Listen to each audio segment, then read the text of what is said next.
Sí, antes de irnos al corte, para mí es un gran gusto, porque creas o no creas, y en este momento tan particular, el Evangelio es un testimonio revolucionario. Y quienes ponen en su vida, en serio, en el cuerpo, la palabra de Cristo, merecen el mayor de los respetos. Y hay muchísimos curas. A mí me gusta siempre decir que yo vengo de una ciudad, la ciudad de Rosario, donde muchos curas villeros dieron el ejemplo y estuvieron siempre allí. Y en el caso de Pepe, del padre Pepe, tengo que decirte Di Paola, como te dice Pepe, si no digo Di Paola me llevan preso en mi casa, que es cura de las villas y es el responsable de la pastoral de las adicciones, cumple con toda esta admiración que uno siente por el tema de hacer de su vida un ejemplo que imita el Evangelio, así que placer que estés acá. Gracias, Luis. Gracias, demasiado elogio. No, ni ahí, ni ahí. Y gracias por la invitación. Muy a gusto, como siempre, de poder compartir contigo una charla. Pregunta así, viste, de esas que yo les hago a mis amigos curas cuando estamos en un asado, ahora no se puede. Si Dios es bueno, ¿por qué permitió el coronavirus? La verdad que se lo vamos a preguntar cuando toque verlo, ¿no? Espero que falte un rato, ¿eh? Falta. Esperemos que falte mucho. Le digo, espiritualmente, o sea, con vos como sacerdote, ¿qué implica esto? ¿Qué es el coronavirus? Tantas veces pasada en la historia, estas situaciones. ¿Pero qué implica? Y mira, la verdad que al menos ya instalado, como tantas epidemias, pone un poco al ser humano ante la realidad de la muerte o la vida, ante las preguntas más importantes que tiene que tratar de responderse, y también de la organización, ¿no? Y yo recuerdo, y un poco nuestra parroquia se llama Don Bosco en la villa, que Don Bosco, cuando se desata la epidemia de cólera en Turín, era un barrio pobre, muy humilde, él tenía mucha gente que venía de la hambruna, de las guerras, y bueno, eran los primeros afectados, ¿no? Y de pronto él dice, bueno, vamos a salir a trabajar, y, y realmente logró él, junto a un montón de otros sacerdotes, un trabajo ejemplar, ¿no? Que hizo que la epidemia fuera el momento por ahí de unión, porque se lo pedía el alcalde de la zona, y la unión entre muchos, entre los que creían mucho y los que creían poco, ¿no? Había como un objetivo común que era preservar y cuidar la vida. ¿Sos de los que creen, yo soy escéptico, sos de los que creen que salimos mejores necesariamente después de esto? Porque esto que vos dices me parece que es lo central, te enfrenta con lo único que sabemos, que es la muerte, pero que uno va postergando. ¿Salimos mejores después de esta situación? Mira, al menos yo puedo hablar de las villas nuestras. Yo creo que salimos mejores. Nosotros en la comunidad nuestra, desde el primer día de la cuarentena, nos reunimos con el presidente Fernández, los curas villeros, y dijimos, con lo que se viene, que no le teníamos mucha idea, porque realmente nosotros hicimos campamentos enero y febrero con los chicos, como si nada pasara, pensábamos Claro. que esa realidad era propia de Europa. Dijimos, vamos a armar algo que tenga que ser la fortaleza del barrio. Y sabíamos que se iban a caer las changas porque todo se cerraba, entonces teníamos que asegurar un plato caliente a cada uno de los vecinos que no lo podían tener, desinfectar, armamos, pusimos camas en varias capillas por si hacía falta y el sistema sanitario lo requería, hicimos operativo de ropa, se entregaban los bolsones de alimentos, o sea, las capillas estuvieron abiertas como reformuladas. Un periodista vino un día y estaban filmando los distintos lugares de la villa y de pronto ve que una de las cacerolas estaba arriba del altar.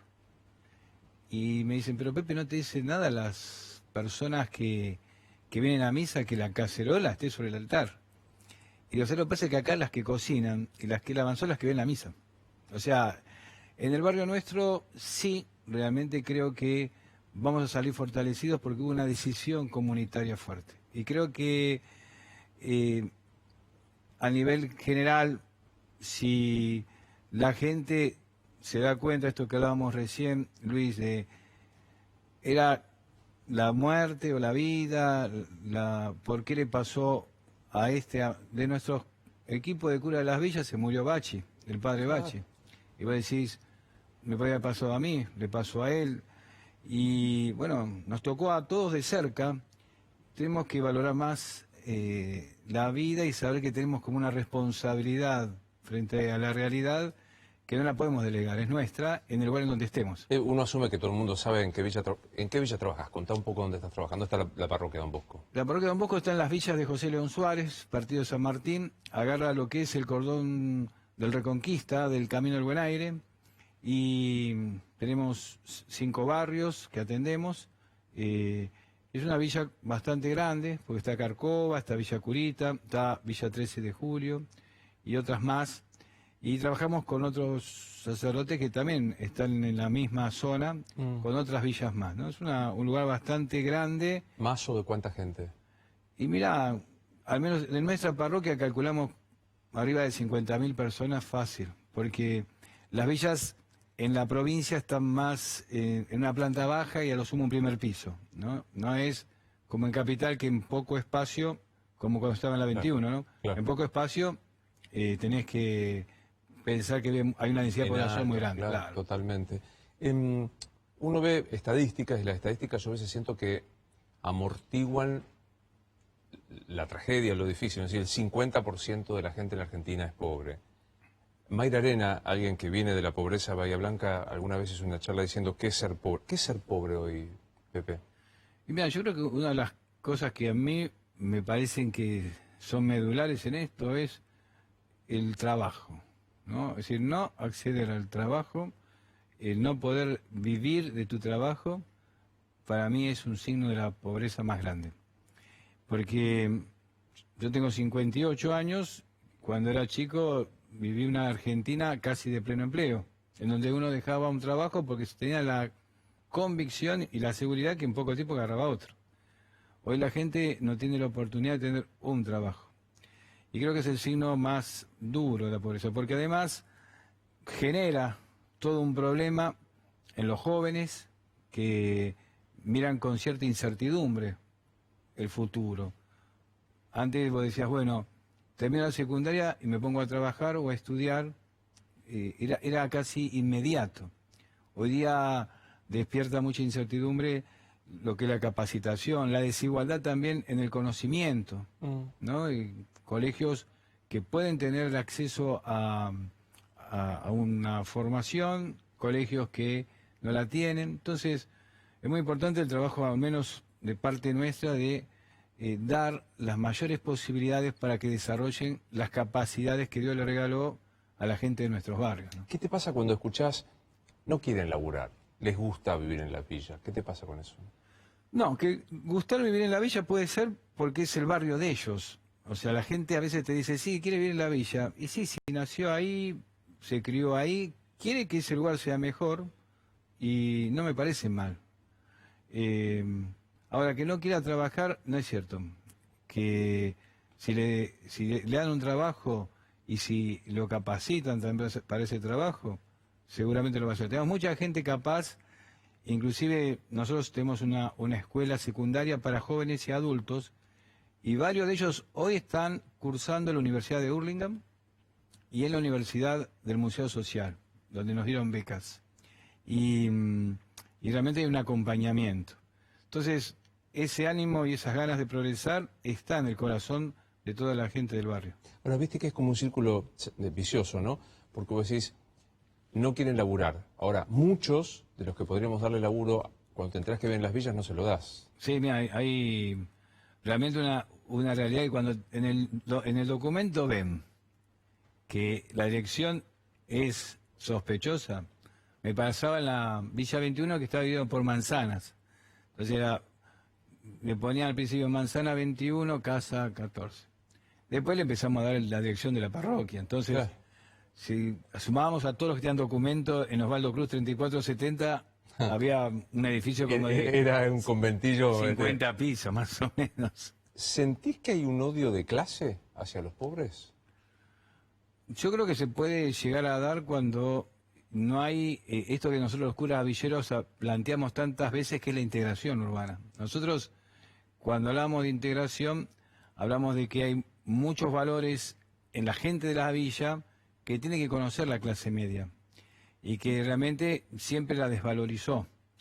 Y también la gente de la villa puede conocer mejor todas las posibilidades y las capacidades que puede tener la clase media. Entonces, en los documentos que hicimos, me acuerdo estando en las villas de Capital, no hablábamos ni, decíamos, en algún momento se habló de erradicar, época de los militares, después de urbanizar, época de los primeros tiempos de la democracia. Nosotros apostamos por la integración urbana. O sea, en el caso nuestro sería Ballester, León Suárez. En el caso de acá es Retiro con... 31. Claro, 31. Claro. O sea, la integración es fundamental porque nos ayuda a conocer al otro tal cual es y no a través de... Y no colonizar, es como colonizar, ¿no? Esta cosa de urbanizar, es decir, te voy a imponer... ¿Cómo te bancás que un pibe llegue, un pibe y otro llegue a tu parroquia porque tiene hambre? Es difícil. Ponemos lo que tenemos a nuestro alcance, pero vemos que cada vez es más grande esa dificultad que se viene arrastrando. Es un fenómeno que se arrastra, pero con la pandemia creció un montón, ¿no? Y a veces con muchas posibilidades también de no tener casa, de no tener un lugar de dormir. Ahora, si Dios quiere, con un convenio que hicimos con Desarrollo de Provincia y con un terreno que nos dio entre la ferrocarril y municipalidad, en el ámbito nuestro estamos haciendo un hogar para los chicos de la calle.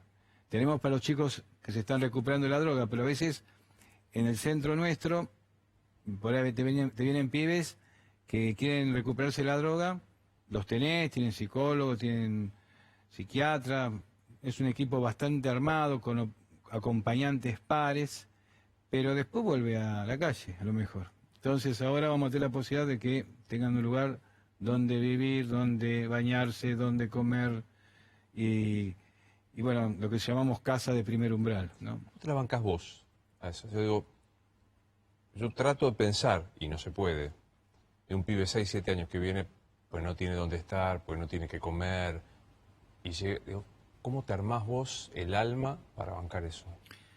Y yo creo que la espiritualidad de los curas villeros está centrada en eso, ¿no? Está centrada en tener una espiritualidad basada en la realidad que tenemos en el día a día, que por ahí va cambiando, porque no es lo mismo la época de Carlos Mujica, que empezó junto a Richardelli, que siguió a la nuestra. Son tiempos diferentes, pero la espiritualidad la marca un poco el contexto que nos toca vivir, ¿no? Y las fortalezas las sacamos sin duda de nuestra oración y de nuestra convicción. Entonces, que cada vez que yo hago, y te lo he hecho 55.000 veces, va 55.001 a esta pregunta, me putean en color, me dicen ignorante, pero lo pregunto desde la más, como un no beneficiado por el don de la fe. De verdad, ¿por qué Dios, si existe, deja sufrir a un pibe por hambre? Es que acá no es Dios el que lo deja sufrir, sino la sociedad. Vivimos una sociedad que no se iguala, no busca un equilibrio en donde todos puedan entrar. Esto que el Papa está marcando muy claramente en las últimas intervenciones, en sus encíclicas, ¿no? Dejamos que los pibes... ¿Por qué hace 50 años en la Argentina no existía eso? Entonces, no es culpa de Dios, es culpa de los argentinos, culpa nuestra.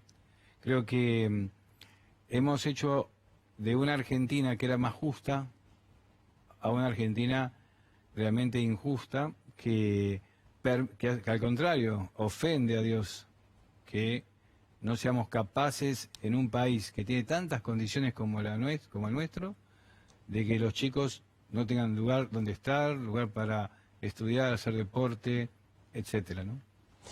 De verdad, y bancame la generalización, Sí.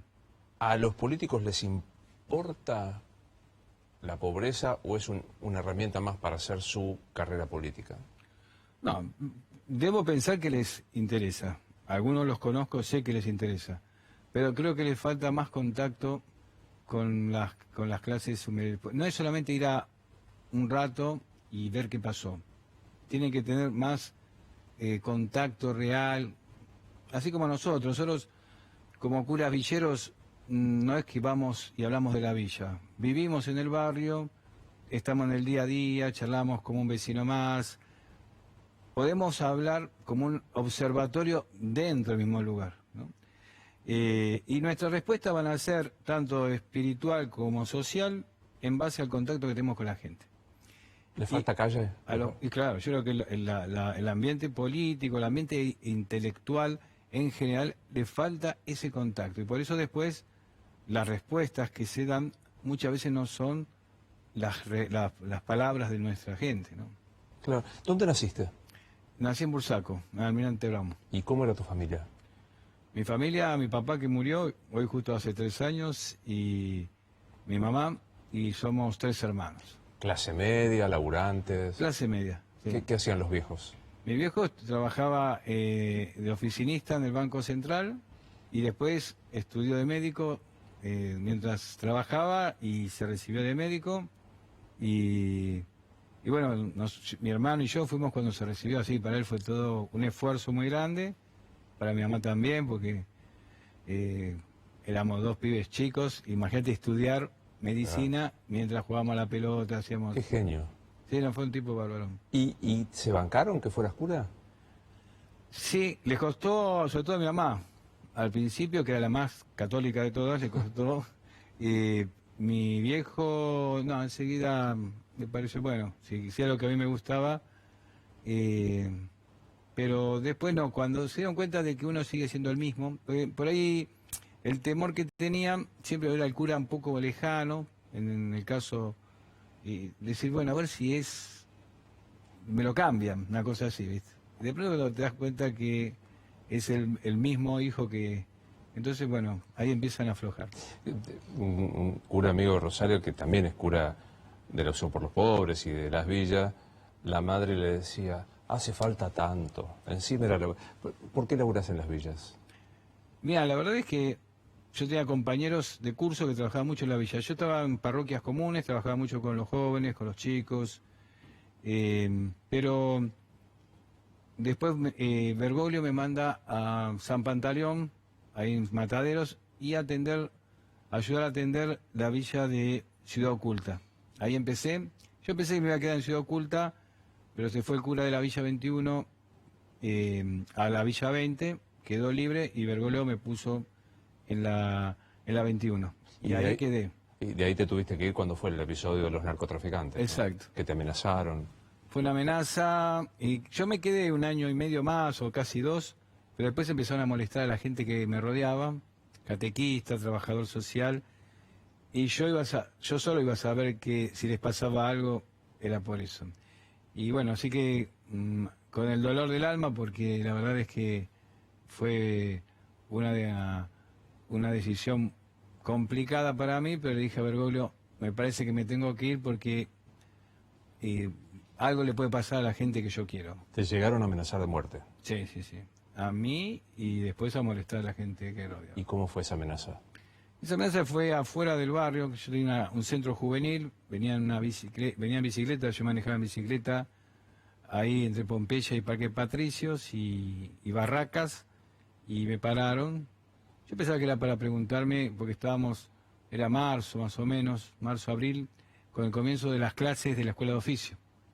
Entonces pensé que me iban a preguntar algo sobre eso.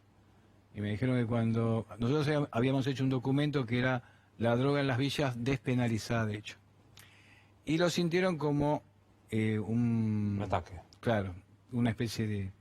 Y bueno, así que me dijeron que cuando saliera de los medios me iban a pegar un tiro, bueno, me iban a matar. Y bueno, varias veces, después me aparecían cartas, mensajes en el celular, bueno. Total. ¿Estás convencido que no sirve legalizar la droga para uso personal y evitar ese comercio espantoso de los tipos que te amenazaban? No, y sobre todo por el trabajo que estamos haciendo, porque a partir del trabajo que comenzamos en la 21, que son los hogares de Cristo, son chicos que más bien son adictos al Paco. pero empiezan con la marihuana y empiezan con la cerveza, por ahí la mezcla. O sea, la puerta de entrada a la droga en general es por la marihuana.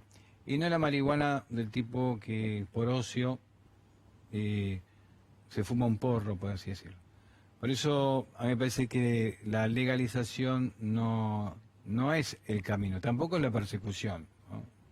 Pero la legalización, esto de que la marihuana esté al alcance de cualquier pibe, al contrario, va a aumentar la cantidad de chicos adictos y algunos los complica en su vida para siempre, porque después es mucho más difícil, más teniendo un porcentaje tan grande en situación de pobreza dentro del ámbito juvenil, poder sacarlos de ahí, ¿no? Es muy clase media pensar, o clase acomodada, pensar, legalizo porque yo fumo un porro los fines de semana cuando quiero. Sí. Eso traspolado a la villa, a la exclusión, no funciona. No, yo creo que un pibe con conciencia social, hoy día, por ejemplo, que esté a 10 cuadras de la Villa 31, a lo mejor él piensa que a él no le hace nada y entonces dice, bueno, pienso que es bueno legalizarlo. Él tiene que pensar que a 20 cuadras está la Villa 31 y a lo mejor un pibe empieza con la marihuana y es muy probable, no a lo mejor, es muy probable que después no pueda salir de la droga. Por eso decir, no legalizar, tampoco perseguir penalmente. Exacto. ¿Nunca te enamoraste de una mujer? Sí. De hecho, cuando iba a entrar al seminario, estaba de novio y por eso mi mamá pensaba que le iba a presentar a mi novia. Y vos le fuiste a decir que te ibas a hacer cura. Claro. ¿Y cómo te las arreglaste con eso? Yo la verdad que creo que cuando te dicen padre, ¿no? No lo tomo como un título, como si fuera médico, doctor. Entonces, me siento el padre de la comunidad. Para mí la familia es mi comunidad.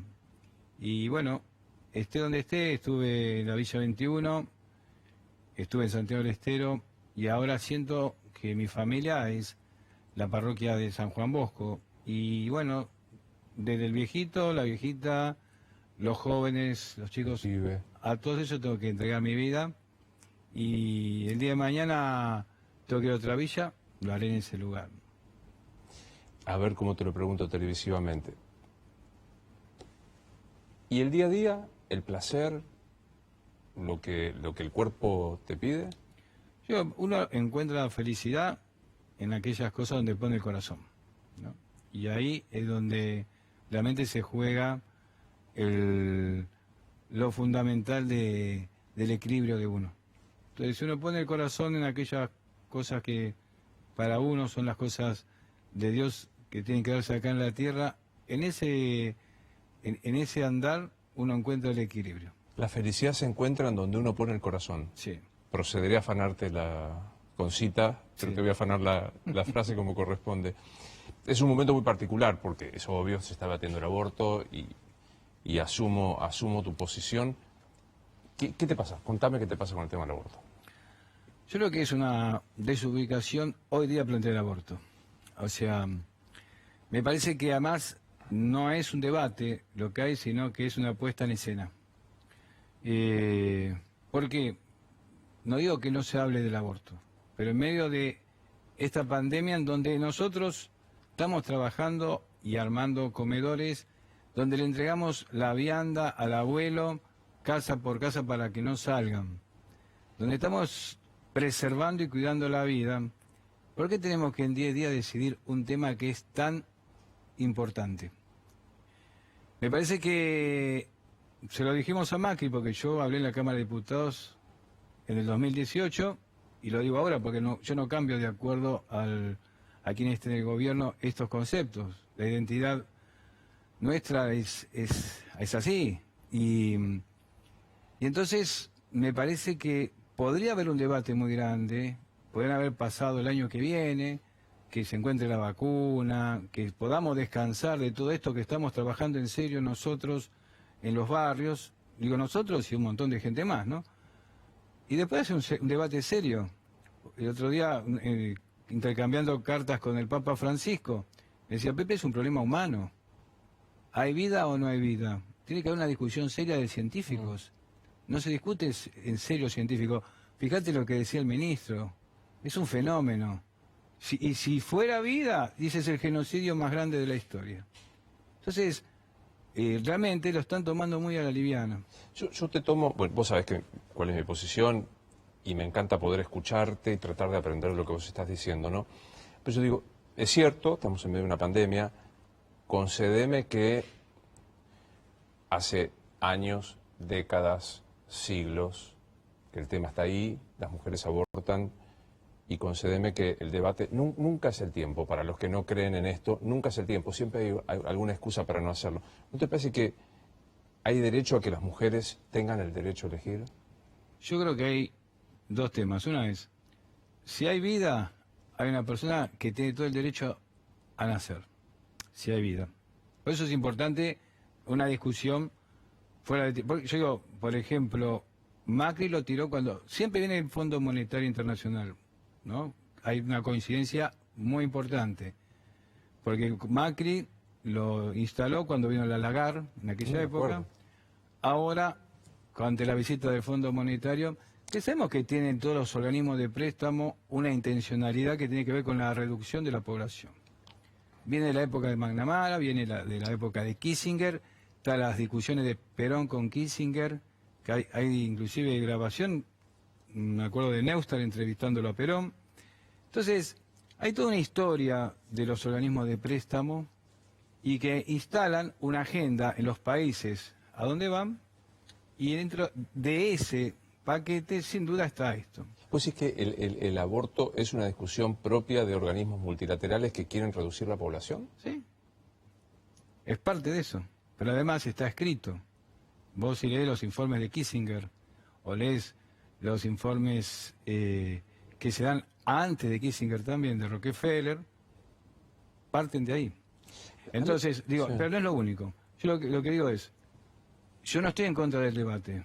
Y además entiendo un montón de causales y un montón de temas que plantean aquellos que están a favor del aborto. Yo digo, no es el momento, el día que no podemos ni siquiera ir a un cementerio para despedir. Por ejemplo, si dijeran, bueno, el año que viene, cuando se termine todo esto, vamos a un debate en serio, donde los científicos hablen en serio, no seamos nigotes. Animémonos nosotros dos que no somos científicos, pero que nos encanta hablar, animémonos a algunas cosas. ¿Para vos la mujer que aborta es una asesina? No. La mujer que aborta la atendemos nosotros. Porque la mujer que aborta generalmente, al menos va a los barrios, va a un cura, es una herida para muchas de ellas muy grande. Sabemos de muchas que le ponen nombre a sus hijos después y lo anotan en las misas para que recemos, porque saben que es un alma que está con Dios. O sea, genera algo que se habla muy poco, ¿no? Un drama existencial en la mujer muy fuerte. Ahora, ¿no sentís, vos formás parte de una institución a la que le cuesta un montón, no quiere la educación sexual, no quiere la ESI, no quiere preservativos, no, entonces digo, y tampoco quiere aborto? En realidad pensé que lo que no quiere es entender que el sexo como tal no es solo para la función reproductiva, sino para el placer. ¿No sentís eso? Yo digo, hay cosas que hoy cambiaron dentro de la iglesia, ¿no? Y creo que también fue una época, un tiempo. Creo que hoy día está ayornado. Mucho de lo que decís está aceptado. Digo, el preservativo no está aceptado por la Iglesia Católica. Yo te digo, está aceptado, por ejemplo, en muchos lugares, y los lugares donde trabajamos nosotros, con los centros de salud, está aceptado. DIU, preservativo, pastillas. De facto, de hecho está aceptado. El tema acá es más importante, porque una cosa es ese tema que sin duda la Iglesia se tiene que ayornar y también tiene que participar, porque nadie te puede venir con una forma de mirar las cosas y decir, es esta, porque si hablamos, como decíamos recién, de colonización, también claro. Cualquier propuesta que no sea charlada es una imposición.